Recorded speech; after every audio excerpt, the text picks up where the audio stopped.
Yeah, so not this exact unit, but one printed in the filament, quite like it, flew to space on Aftershock II, which broke the record for amateur rocketry.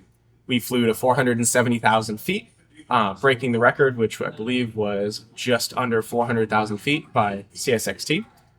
This project was the avionics unit for Aftershock II, our record-breaking space shot that we flew this fall. In terms of my responsibilities, it was all designing the mechanical components of the avionics unit. So all of the structures that support our circuit boards and radio components to ensure that they survive a flight to 470,000 feet and return back to us. Essentially, we had a large amount of circuit boards, all doing different functions, including telemetry and controlling recovery, that needed to fit in our nose cone, which is only about 7.5 inches ID at the largest. 3D printing allows us to create very complex structures without the long lead times of machining, as well as to save mass in those structures.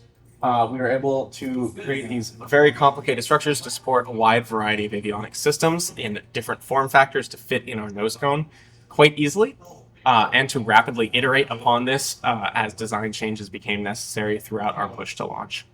Yeah, the ESD safe filament we chose to use allowed us to prevent some ESD issues that we've seen at launch. While operating out in Black Rock Desert, it's not exactly a clean room. There's sand, there's wind, there's potentially stray shocks from people building up charge and then touching the unit without being properly grounded. So having an ESD safe filament gave us a little bit of extra security in terms of ESD safety on the unit.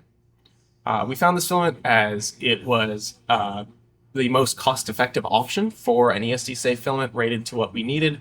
In addition, being PETG, it was something that we could print in standard PETG for testing, and then print in the more expensive ESD PETG for launch without risking any structural strength. And the printed structures we used protected our avionics unit on that flight and allowed us to return telemetry throughout the entirety of flight, and right before landing, which enabled us to find the vehicle and return all of our flight data and videos.